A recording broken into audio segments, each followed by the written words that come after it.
Miro has reportedly requested his AEW release. Samoa Joe joins Yakuza. And Paul Heyman, is he returning on tonight's SmackDown? Let's talk about it. It's time for the news.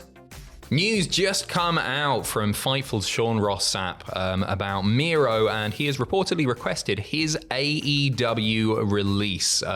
He has not been seen on our screens since AEW World's End in 2023, a year where he actually only worked 7 matches. And there have been, over the past couple of years now, several reports about Miro and his unhappiness in the company, specifically with creative. So this doesn't come as necessarily the biggest surprise in the world, but it's got to be mentioned that the release hasn't yet been granted as far as Fightful know, so time will tell on that. The report states, we're told that Miro was sidelined longer than AEW expected after that match at World's End, but has been healthy for quite some time.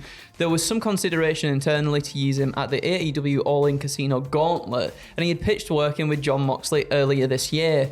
Miro and AEW were unable to get on the same page creatively, something that became somewhat common for the two sides over the recent years, which is Adam sort of just stated there anyway. It wouldn't surprise me if Tony does grant this release. According to this report, Miro is on around the 7-figure a year mark, so he's not a cheap guy to have on your books, especially if you're not using him on TV. So yeah, it wouldn't surprise me if Tony just sort of cut your losses, I guess. I think at this unfortunately, point, so I mean, it's a shame that we never saw Miro reach that full potential that we were hoping we would see after him being in WWE and them not really capitalizing on the Rusev Day stuff as much as I feel like they should have done.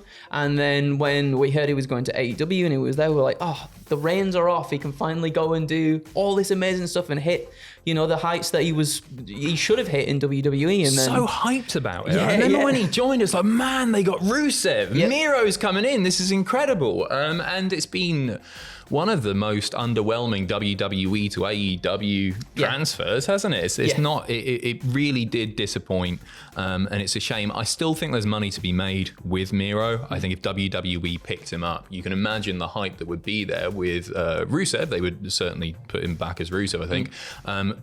Coming back to WWE, people would be super into it. Yeah. And I think you can capitalize on that. You can capitalize on that hype and maybe just reignite Rusev Day. Really, because cool. it was so over. People forget just how big that was, and I'd be well up for seeing that. I'm disappointed with what we saw in AEW, and I'm not blaming either side in this, but I think there could have been a lot more. He did recently travel back to America as well. He'd been spending time in Bulgaria, and he traveled back to America. So the speculation was that he was going to return to AEW TV. Maybe that was the plan, but seemingly. He has requested his AEW release. We will keep you updated on the status of Miro and whether or not Tony Khan does indeed grant that release. Sticking with AEW stuff now, Cash Wheeler has said that he considered retirement after his arrest in an interview with Renee Paquette for Close Up. He said that he was talking about his arrest on those firearms allegations in the run-up to AEW All in 2023. He said, it was a very rough patch from August when I found out about it to May when everything finally got dismissed, as it should have been the whole time. It was a long stretch. There was a point in time where I couldn't think about life after May because I knew everything hinged on that. That was the be-all and end-all. I told my lawyers when it happened I would not take any sort of plea deal. I would not plead guilty to any charge. I was not guilty and I would not take any sort of plea. On the flip side of that, it means I face the full repercussions if they do find me guilty. He goes on to say, when we got back from Wembley, the day that I landed, I paid thousands of dollars out of pocket to drive to Tampa to take a polygraph test, which I passed. The general public are going to have their thoughts and beliefs.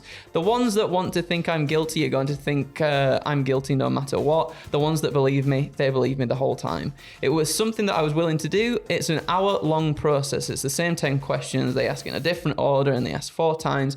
I was willing to go through it. I did everything I could on my my end to make sure people who believed in me were justified. Dax Harwood added a little bit to that. He did, saying, from my perspective, he told me when everything happened. I guess a week after he told me what happened, he said, we have 2 separate contracts. He said, I think I'm going to retire because I don't want to subject you to any of this stuff that I'm going through. He knew the backlash on Twitter because it's a cesspool.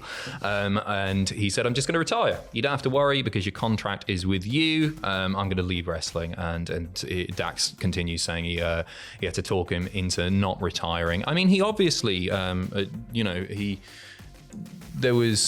he believed what he was saying. I don't think you put yourself forward for a polygraph test. I know they're not admissible in court or anything, and there's a lot of discussion to be had about the accuracy of polygraph tests. But it sounds to me certainly like he's telling the truth, and to take that gamble as well, and to go like, I'm not going to take the plea deal, not going to take a lesser sentence or a lesser punishment because I'm telling the truth. I totally believe him. So all the best. Absolutely, it's good that that's all being cleared up.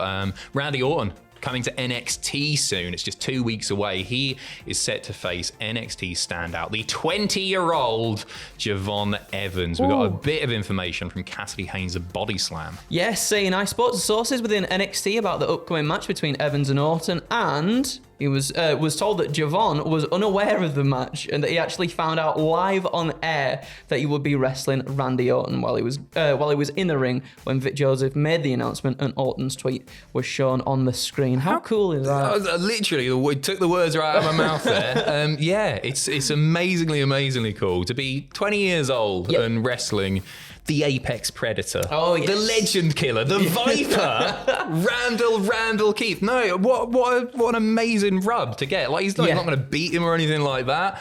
You were saying on the way over to the studio, you think that he's going to be taking some bonkers RKO. He is the prime person. Yeah. We've seen how athletic and how incredible he is at like the high flying stuff. He is definitely like the person to be in the highlight reel of getting caught in an RKO of some insane proportion, and I think it's only going to do wonders for Javon in the long run as well. Like, what a guy! Like you were saying, at the age that he is and getting all these opportunities, he's putting the work in, and it goes to show as well. Bonkers, isn't it? Yeah. Like, one of the GOATs, Randy Orton. I think the RKO point, I think it depends how arsed Orton can be. I reckon it'll be arsed. Is he going to bust out some like Matt Sydal or Evan Bourne like style thing on NXT? Yeah, maybe. Yeah, I reckon. But it is Randy Orton, and I think you've got to sometimes bring those expectations. Okay. No, you might be right. You might be right. It'd be amazing. If he's up for it, then that'd be really, really cool. And Randy Orton's having loads and loads of fun right now. He's on his game, isn't he? Yes, for sure. So maybe he will. I'm looking forward to seeing it anyway. Also, something that I'm looking forward to seeing is Samoa Joe, who has joined Yakuza, the video game. He's all right. He is set to feature in the upcoming Yakuza game at the RGG Summit. Sega dropping the trailer for Like a Dragon Pirate Yakuza in Hawaii. I don't know what this is about. In the trailer, Samoa Joe is a featured character. You can see the model of him right there, right? He looks the bollocks. He looks amazing. Yep. He looks so like that. That looks better. No disrespect to 2K. That looks better than the 2K games. I swear down, it's a trailer. When Cody and Rhea and Ray were in Call of Duty as well, models look better than they do in the wrestling games. I think the wrestling games look amazing, right? For sure. And they're different styles of video games and everything. But man, how good does Samoa Joe look? He looks so good. And you know what? Like, Samoa Joe as an actor, like his voice, his promos, everything about his delivery is just so good. So I'm going to give this one a go. I've never played a Yakuza game before. I think you'll like them a lot. Obviously, we've seen stars from New Japan and stuff turn up in these games as well. Yep. For, I think it was Like a Dragon Gaiden, the man who erased his name. The AEW had the sponsored street fight with all that as well. And Kenny Omega's obviously like a huge fan. So it's really cool to see Samoa Joe done stuff in games before. Obviously, I think he was in the Game of Thrones Telltale series, and also recently Suicide Squad. It was King Shark as well in that. So, and he's tremendous, as you say, as an actor. He's fantastic, and as a voice actor, he's phenomenal as well. So I don't understand anything that Andrew just said, but that's awesome. I'm glad so many people are excited by this, and as I say, he looks the part for sure. Is Paul Heyman going to appear on tonight's episode of SmackDown? There is a little teaser, perhaps, that Paul Heyman has put out. He's not been seen on WWE TV since he was triple powerbombed through the announce table, but gave maybe a bit of a strong hint that he would be making his return tonight on SmackDown. He shared a video on his social media pages, recorded from his POV, sat on an airplane, which looks like a private jet, looks like WWE's jet. We looked into this, right? It's about the shape of the windows. Sam was doing his research, and he was like, well, the windows are a bit square, so that looks like WWE's own. Right, okay, so it looks like he's on a company jet, leading many to believe that he will be heading to SmackDown in Sacramento, California. You can see a bit of the landscape in the background. It doesn't necessarily look like Sacramento, which I think is landlocked. Okay. Because it looks like there's ocean rather. It might just be a big lake. I don't know.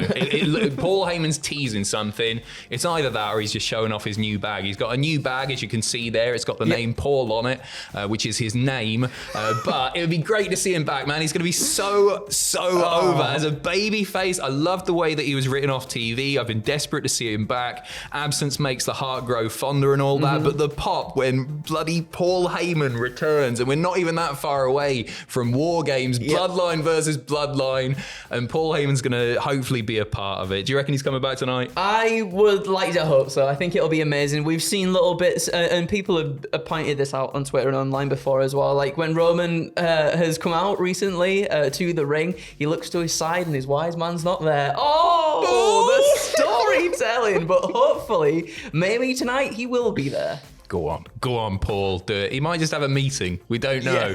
He might be off on his holidays. He might be going to Disneyland or World, whichever one's in school. You know, Disney school. When you take your book bag and you've got your name written on it. That's just a copy of Goosebumps in there. Horrible histories. All right. Thank you very much. Cheers for watching. You can join myself and Fraser on tomorrow's news videos. And we got a few lists coming up over the weekend as well. You have a great weekend. Enjoy yourselves, and we'll see you when we see you. Take care. All the best.